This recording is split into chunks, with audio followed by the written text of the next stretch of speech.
Hey guys, how are ya? My name is HellzDrummer, and welcome to my review of Assassin's Creed Syndicate.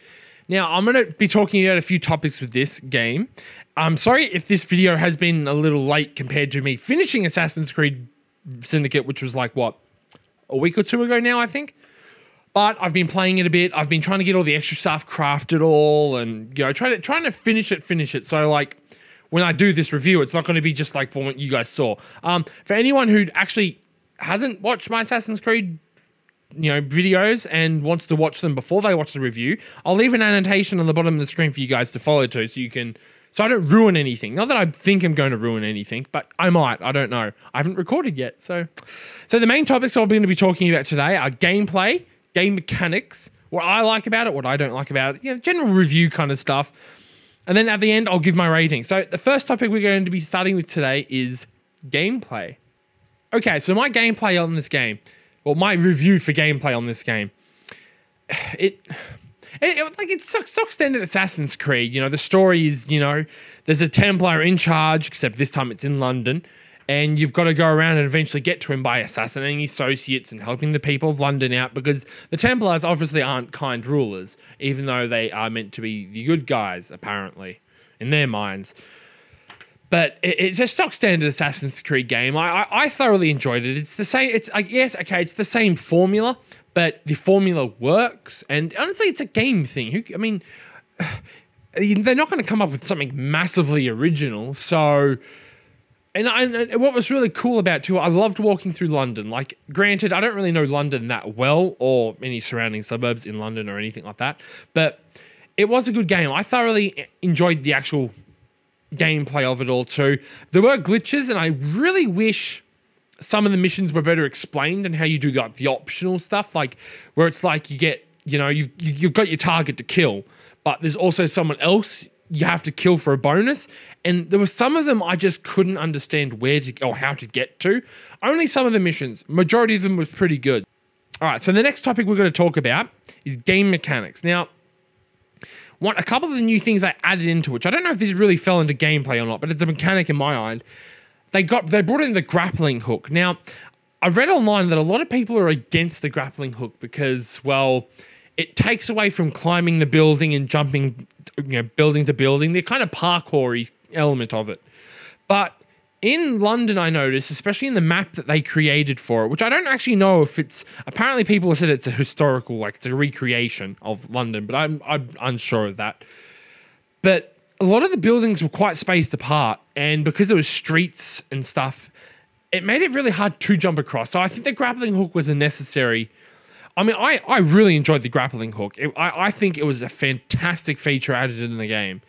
Like, to me, it made the assassinations really cool. And what I liked about it is that you could jump off it halfway through latching to a building and assassinate someone. Or if you just wanted to be suicidal, you could jump off anyway. But yeah, I thought it was really good. Another good game mechanic I think they added too is the carriages. And it was interesting to see a vehicle actually added into Assassin's Creed, because I mean, yes, okay, in number one you could ride a horse, but you couldn't really ride the horse everywhere. It was very limited to going to place, to town to town. And in Assassin's Creed 2, I remember there being a mission where you had to help, I don't know, I think it was your family, or you had to, it was something, and you had to ride a carriage from town to town. But in the actual city, you never got to.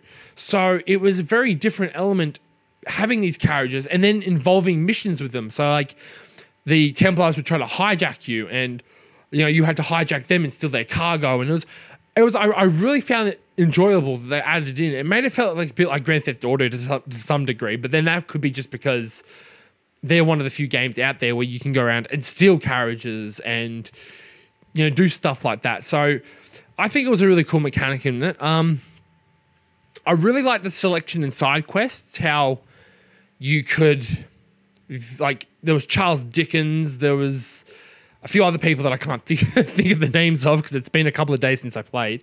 But there's a few of like those well-known people that are actually, you know, they're actually people you recognize. Like, don't get me wrong, back in the first few Assassin's Creed, there were people you recognized. Like, their names sounded familiar in like historical events, but you didn't really like learn about them in school. But like Charles Dickens and Charles Darwin and stuff, you kind of knew them. Like, who doesn't know Darwin? I mean, come on. But like, yeah, so you recognize them all, and it was really cool. And also seeing Queen Victoria in the game was a really cool little feature too, and Buckingham Palace too. Not that I like know them or know Buckingham at all, but it was cool from a historical sense. And it was like that with Assassin's Creed Unity in the Eiffel Tower. And when you're in Assassin's Creed 2 in Rome and you got to go to the Colosseum, that was a really cool feature as well. I liked the famous landmarks idea of it all. All right, a few of my likes about this game. Obviously, I love the carriages. I love the grappling hook. I really enjoyed the fact that there were 2 assassins.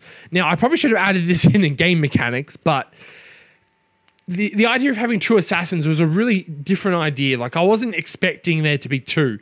I thought it was going to be. I thought it was just Jacob. I didn't actually realize Evie was a part of it as well. But the cool thing that I liked about it is you could have them set up with 2 different sets of skills. Granted, at the end of the game, they almost become identical, but they still kept them separate with a unique skill each. And I liked that they were both different characters. Like, Jacob was more of an in-your-face, like he was the physical guy. If you walked in and got discovered, Jacob was the guy to be. But Evie was more of the stealthier, like she was better at going through and taking everyone out, singly, which was good. I liked the fact that you got this variety. The only thing I can say that was negative about that is I didn't like the fact that you couldn't. I reckon there should have been a mission where you could have switched between them during the mission.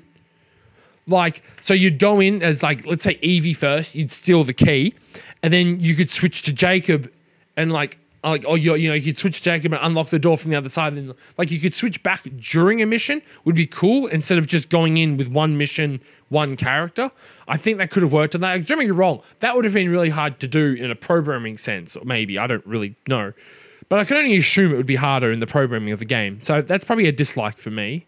Well, something they could have improved on, not necessarily a dislike, but they could have done something like that to improve it. I loved London. I honestly thought it was really good. I loved the scenery. It was a very beautiful game. I liked that part of it.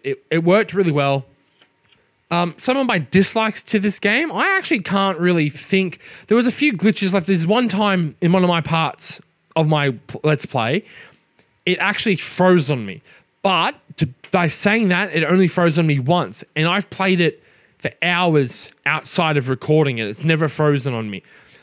I suppose one of my massive dislikes, other than that, is the loading screen. It took ages to load the game. But then, by also saying that, once again, such a big game, a big environment, it's hard not to have a long loading screen. And it's like all the people with Skyrim, they always complain that the loading screen takes so long. But what they don't sit down and think about is how big the game is. The game, like when you're on the world map of Skyrim, it has to load everything. It's not just loading the one little town you're in, it's loading everything. So I can't really complain too much about the loading screen. It was a dislike, but it's like a necessary evil. You couldn't really control it. It was bound to happen, and it was a good game for it. Honestly, I sat there and dealt with it. Replay value. I would replay this, but not like straight away. Like, I'd have to give it some time. Like, maybe if I left it for a few years and I went back and played all the Assassin's Creed games again, I'd replay it. I wouldn't skip this and think, oh, I hate this Assassin's Creed. Saying that, all of the Assassin's Creed games, I would replay again. The only one I didn't like was number 3, but I'll leave that for another day. My rating. Now, I have to think about this a bit because, I mean, okay, yes, I didn't really give it much dislikes. I really liked a few factors. It's not the best Assassin's Creed game, I will admit. My favorite Assassin's Creed game to date is Assassin's Creed Black Flag. It was fantastic, but like I said, another day. My rating for this game, I reckon 4 stars. I think it's deserving of a 4-star rating. Like, it's not 3.5 stars to me would be underselling it. It just wouldn't be. I don't know. I don't know how to describe it. I just don't think it'd be good. 4 is a good rating, but it's not a 5, nor is it a 4.5. It hasn't earned enough. I didn't enjoy it massively. Like, if I were to say Black Flag, I'd probably give it a 4.5. I don't think it was perfect either, but that's another day. So like I said, 4 stars for this game is my rating. Would I recommend it? Certainly. I enjoy the Assassin's Creed. I recommend any of the Assassin's Creed games to anybody. If you have never played an Assassin's Creed game and you're watching this, play one if you can. I mean, if you enjoy watching people play it, then probably don't play it. But I'd recommend it. If you've never played these games before and you've seen me play it, or you're watching this video now just to get a review on whether you should buy it or not, do it. It was a fantastic game. Like, I'm not, just because it's not as good as Black Flag doesn't mean it's not worth playing. As a gamer, it was good. It had all the necessary elements into it. It was very story driven. I got really full on into like Jacob and Evie and seeing their conquest go and beating the main bad guy. So I would easily recommend this game to anybody who is interested in playing this game or hasn't yet played this game. Anyway, so that's it for this review, guys. Thank you guys so much for watching. Like and subscribe if you want to see more videos done by me and for daily videos. Click the annotations. I'll link around for other games that I have played. And my other review currently I've got is the Pokemon Super Mystery Dungeon. If you're interested in that, go check that out too. I will be doing more reviews as I complete more games. So yeah, thank you guys so much for watching, and I'll see you guys in the next adventure.